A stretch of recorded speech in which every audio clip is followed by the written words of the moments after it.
Hey guys, welcome back to my channel. आप लोगों के साथ मैं इस वीडियो में शेयर करने वाली हूँ मैं अर्ली प्रेगनेंसी सिम्टम। मेरे क्या सब सिम्टम्स रहे हैं फर्स्ट ट्राइमेस्टर के और अर्ली प्रेगनेंसी सिम्टम्स के, दोनों इसी वीडियो में शेयर करूँगी क्योंकि मेरे अर्ली प्रेगनेंसी सिम्टम्स बहुत ज़्यादा ऐसे नहीं रहे हैं। एक्चुअली आप लोगों के साथ मैं शेयर की थी माई प्रेगनेंसी जर्नी, तो उसमें कमेंट आया था कि आप अपना अर्ली प्रेगनेंसी सिम्टम्स शेयर कीजिएगा। तो मैं सोची क्यों ना शेयर कर दी, जैसे पहले मैं खुद ही भूल जाऊं और मेरे लिए भी एक मेमोरी रहेगा कि नेक्स्ट प्रेगनेंसी में कि मेरे ये सिम्टम्स थे, तो मेरे भी ध्यान में रहेंगे कि जब मैं देख सकती हूँ। तो इसलिए सोची वीडियो बना के डाल दूँ और आप लोगों के साथ शेयर करूँ। तो मेरे अर्ली प्रेगनेंसी सिम्टम्स दो रहे थे। ऐसे बहुत ज़्यादा कुछ सिम्टम्स मुझे फील नहीं हुआ क्योंकि मैं, जैसा कि आप लोग प्रेगनेंसी जर्नी अगर देखे नहीं है तो देख लीजिएगा।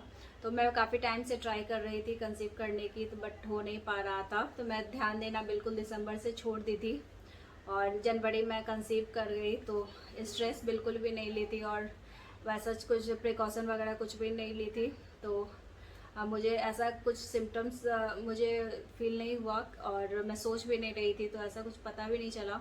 तो जनवरी का टाइम था, मैं गई थी संजय गांधी नेशनल पार्क। जैसा कि आप लोग वीडियो अगर देखे नहीं है तो देख लीजिएगा। उस वीडियो में मैं बोली हस्बैंड को, ट्रैकिंग पे हम लोग गए थे पार्क में, काफ़ी दूर हम लोग चले वगैरह थे। और ट्रैकिंग के टाइम मुझे बहुत ज़्यादा चलने टाइम बहुत ज़्यादा मैं थक जा रही थी। मैं बोल रही थी मुझसे अब चला नहीं जा रहा है, थोड़ा ही दूर, जबकि इनफैक्ट चली थी। और हर साल हम लोग कहीं ना कहीं घूमने जाते हैं, कोशिश करते हैं ट्रैकिंग पे ही जाएं, तो उतना मुझे थकावट फील नहीं होती थी। और इस बार मैं गई थी ट्रैकिंग पे, तो मुझे बहुत ज़्यादा मैं थक गई थी। और उस वीडियो में अगर ध्यान से देखे होंगे, नहीं देखे हैं तो देख लीजिएगा। मैं उसमें बोल रही हस्बैंड को अब मुझसे चला नहीं जा रहा है, बहुत ज़्यादा मैं थक गई हूँ। तो एक फटीग का मुझे प्रॉब्लम हुआ था, थकावट थोड़ा सा उस टाइम फील मैं की थी। और सेकंड पीरियड डेट मिस होने से पहले, जनवरी का टाइम था और डेट मिस होने से पहले एक दो दिन पहले मेरे माइल्ड क्रैम्प्स मुझे होने लगे थे, जैसे कि पीरियड से पहले नॉर्मली होते हैं, बस वैसे ही। सेकंड सिम्टम्स में बस यही मैं इंक्लूड करूँगी, बस यही हुए थे और ऐसा कुछ मुझे पता नहीं चला था। बहुत लोगों को सुनती है इम्प्लांटेशन ब्लीडिंग होती है एक दो दिन पहले पीरियड से, बट मुझे ऐसा कुछ भी फील नहीं हुआ। मैं भी काफ़ी देखती थी जब कंसीव करना चाहती थी, तो बहुत एक्साइटमेंट भी रहती थी। देखती हूँ इस मंथ मेरे साथ भी ऐसा हो रहा है क्या नहीं, बट वो थोड़ा सा और स्ट्रेसफुल हो जाता है। कुछ भी थोड़ा भी सिम्टम्स मैच किया तो उम्मीद लगा के बैठ जाओ और प्रेगनेंसी किट से फिर टेस्ट करो, फिर पीरियड आ जाता है, तो वो थोड़ा सा स्ट्रेसफुल मेरे लिए हो गया था। इसलिए मैं बाद में ना कोई वीडियो देखती थी और वैसे लोगों से भी मैं बिल्कुल दूर हो गई थी जो प्रेगनेंसी के बारे में हर बार चर्चा करे। बार बार मुझे स्ट्रेस हो जाता था सोच के, इसलिए दिसंबर से मैं सोचना ही छोड़ दी थी क्योंकि 1.5 साल से मैं चाह रही थी कंसीव करे और हो नहीं पा रहा था। हर बार प्रेगनेंसी किट यूज़ करना, फेंकना, स्ट्रेस बहुत ज़्यादा हो गया था। इसलिए आप लोग से भी रिक्वेस्ट करूँगी, ज़्यादा सोचिए मत। हाँ, अगर 1 साल से ट्राई कर रहे हैं, नहीं अगर हो रहा है कंसीव, तो फिर डॉक्टर से एक बार विजिट कर लीजिए, हस्बैंड वाइफ दोनों रिपोर्ट अपना दिखा लीजिए।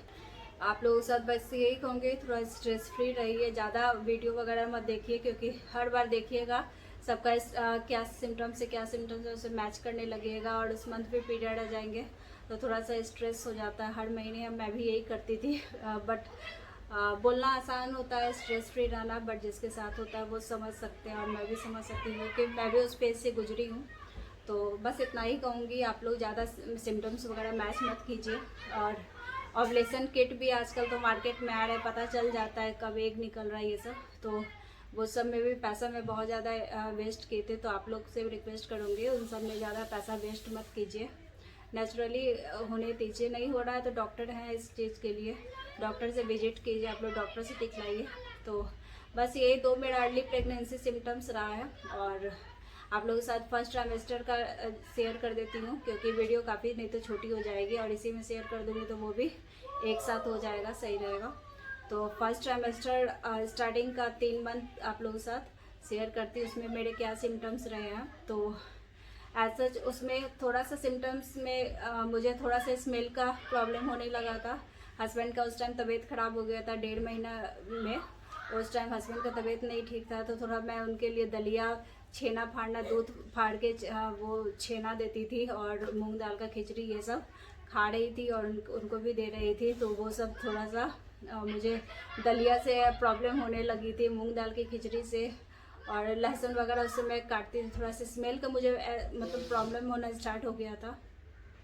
तो पहला सिम्टम जो स्मेल का हो गया, उसके बाद 1.5 महीना जैसे जैसे आगे बीतते जा रहा था, तो उस टाइम मुझे थोड़ा सा वोमिट का इशू स्टार्ट हो गया, नौजिया स्टार्ट हो गया। अर्ली मॉर्निंग में वो जैसे ही उठ जाती थी, ब्रश करने जाती थी, तो मुझे नौजिया जैसा फील होता था। फिर मैं फटाफट से ब्रश करके फिर लेट जाती थी। तो मैं सुबह में जल्दी उठ नहीं पाती थी, तो हस्बैंड ही ब्रेकफास्ट वगैरह बना के ऑफिस चले जाते थे, ओट्स दूध ये सब हम लोग खा लेते थे। तो डॉक्टर से मैं पूछी भी थी, तो डॉक्टर बोली सुबह में कुछ ड्राई कुछ खा लेने के लिए। तो आप लोगों के साथ तो सुबह सुबह नौजिया जैसा फील हो तो कुछ सूखा चीज़ खा लीजिए। तो मैं तो ड्राई फ्रूट्स रात में फूलने देती थी और वही खा लेती थी सुबह सुबह। उसके बाद मैं ब्रश करती थी। तो ब्रश मैं 3 महीना तक वैसे ही क्यों, सुबह में ड्राई फ्रूट्स वगैरह खा ली, कुछ सूखा चीज़, उसके बाद ब्रश करती थी। क्योंकि ब्रश करते ही टाइम मुझे बिल्कुल उल्टी जैसी फीलिंग आने लगती थी, तो मैं ब्रश बाद में करती थी। तो वो एक नौजिया वोमिट स्टार्ट हो गए थे और स्मेल का प्रॉब्लम स्टार्ट हो गया था। और मुझे नींद बहुत ज़्यादा आती थी, लगता था बहुत ज़्यादा मैं थक भी गई हूँ, और थोड़ा भी काम करती थक जाती थी लगता था। और नींद बहुत ज़्यादा आती थी, कुछ होश नहीं रहता, 4 घंटा कैसे भी दिया पता ही नहीं चलता था बेड पे। तो उस टाइम नींद मुझे बहुत ज़्यादा आने लगी थी। और धीरे धीरे 3rd मंथ आते आते मुझे फिर मुझे थोड़ा सा बैकएक का इशू भी होने लगा। ज़्यादा देर खड़े किचन में रहने पे थोड़ा सा बैकएक स्टार्ट हो गया था। कभी कभी लेग में क्रैम्प भी आते थे, माइल्ड क्रैम्प्स आने लगे थे। और ऐसा कुछ नहीं, ऐसे नॉर्मल जैसा मतलब हर लड़की को लेडीज़ को होता है वैसा ही मेरे भी सिम्टम्स रहे हैं। और थोड़ा बहुत मुझे ब्लोटिंग की भी प्रॉब्लम हो रही थी। ब्लोटिंग थोड़ा सा भी रात में खा लेते थे, हेवी अगर पराठा वगैरह खा लिया, अगर रात में कुछ स्टफिंग वाला चाहे कुछ भी हेवी खा लिया, तो थोड़ा सा ब्लोटिंग की प्रॉब्लम हो जाती थी। इसलिए लाइट ही रात में मैं खाना खाते पहले 3 रोटी खा लेती थी, तो अब 1 से 2 रोटी मतलब खा रही थी उस टाइम। और रात में दूध पी के सो जाती थी। रात का खाना थोड़ा सा मैं लाइट कर दी थी, थोड़ा सा वॉक करती थी, तो वही सब मैं कर रही थी। तो कुछ इसी तरीके का मेरा फर्स्ट ट्राइमेस्टर का रहा था सिम्टम्स। तो सबका अपना अपना बॉडी है, सबका अपना अपना सिम्टम्स रहता है।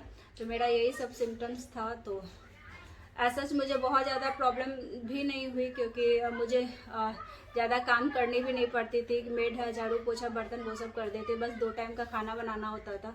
और ब्रेकफास्ट हस्बैंड ही सुबह में बना के चले जाते थे, तो मुझे उतना काम भी नहीं करना होता था। तो बहुत ज़्यादा प्रॉब्लम भी नहीं हुई मुझे। बस थोड़ा सा हेडेक का मुझे प्रॉब्लम हुआ था, क्योंकि मुझे माइग्रेन का इशू है। तो माइग्रेन में, और ऐसे भी प्रेगनेंसी में भी बहुत लोगों को हेडेक का प्रॉब्लम होता है। तो मुझे हेडेक का प्रॉब्लम थोड़ा सा ज़्यादा मुझे हुआ, क्योंकि हस्बैंड ऑफिस चले जाते थे और सर बहुत ज़्यादा दर्द देता था। तो उस टाइम थोड़ा सा लगता था क्या हो गया है क्या नहीं। तो थोड़ा सा वो हेडेक का इशू रहा है। वोमिट का भी रहा है, तो उतना ज़्यादा नहीं रहा है। बहुत लोगों का सुनती हूँ, कोई भी एक टाइम किसी टाइम खाना खा रहा है तो वोमिटिंग हो जाती है, बट मुझे ऐसा कुछ नहीं रहा। तो डेली नहीं तो अल्टरनेट डे पे एक बार बस वोमिट हो जाता था। तो हर टाइम हर खाने टाइम मुझे वोमिट का वैसा कुछ नहीं प्रॉब्लम रहा है। तो सबका अपना अपना बॉडी है, सबका अपना अपना सिम्टम्स सबके अलग अलग है। तो यही सब मेरे फर्स्ट ट्राइमेस्टर के सिम्टम्स रहे थे। तो यूजुअली देखा जाए तो अगर फर्स्ट ट्राइमेस्टर में 1 महीना तो पता ही नहीं चलता है, जब तक पीरियड डेट मिस ना हो आपको पता ही नहीं चलता है प्रेगनेंसी का। तो 1 महीना ऐसे ही बीत जाता है। तो वही बीच का 2 मंथ थोड़ा सा प्रॉब्लम मेरे साथ रहा। फिर 4th मंथ आते आते धीरे धीरे सारे मतलब प्रॉब्लम, वोमिटिंग, नोजिया और थोड़ा सा ब्लोटिंग का भी है 2nd ट्राइमेस्टर में। लेकिन ये सब सिम्टम्स सब ना के बराबर ही मतलब है। वोमिट वगैरह का भी तो फिलहाल 2nd ट्राइमेस्टर में कोई इशू नहीं है। तो धीरे धीरे ये सब मेरे तो ख़त्म ही हो गया। बहुत लोगों का 9 मंथ तक सुनती हूँ वोमिटिंग वगैरह का इशू रहता है। तो सबका अपना अपना बॉडी है, अपना बनावट है, और सबका अपना अपना सिम्टम्स रहता है। तो मेरे कुछ ऐसे ही सिम्टम्स रहे थे, तो सोचिए आप लोग के साथ शेयर कर दूँ। बहुत लोग का कमेंट भी था कि अपनी प्रेगनेंसी जर्नी से में आप शेयर करो अर्ली प्रेगनेंसी सिम्टम्स। तो मैं सोची शेयर कर दूं, इससे पहले मैं खुद ही भूल जाऊं। तो यही सब मेरे सिम्टम्स रहे थे।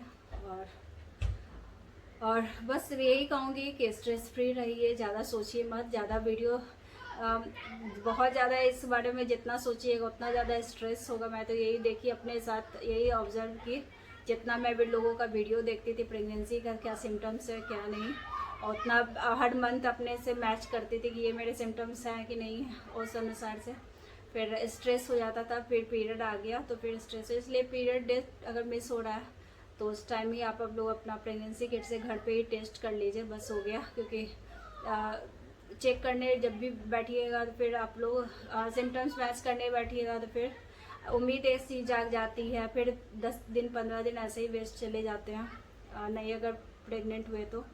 इसलिए मैं तो यही बोलूँगी कि सिम्टम्स वगैरह ज़्यादा किसी से देखिए मत, क्योंकि सबका अपना अपना, बड़े बहुत लोगों का मैं सुनती थी फर्स्ट ही अर्ली प्रेगनेंसी में ही आप लोगों को सिम्टम्स पता चलने लगते हैं, बहुत लोगों का वोमिट होने लगता है, बहुत इशू कुछ होने लगता है, बट मेरे साथ ऐसा कुछ नहीं हुआ। इसलिए मैं तो यही कहूँगी कि दूसरे से कंपेयर मत कीजिए, अगर डेट मिस हो रहा है पीरियड का फिर आप चेक कीजिए। तो चलिए आज की वीडियो यहीं ख़त्म करती हूँ। आई होप आप लोगों को पसंद आई होगी मेरी जर्नी प्रेगनेंसी की। तो चलिए आज की वीडियो यहीं ख़त्म करती हूँ, मिलती हूँ आप लोगों से नेक्स्ट वीडियो में, तब तक के लिए bye bye, thank you for watching.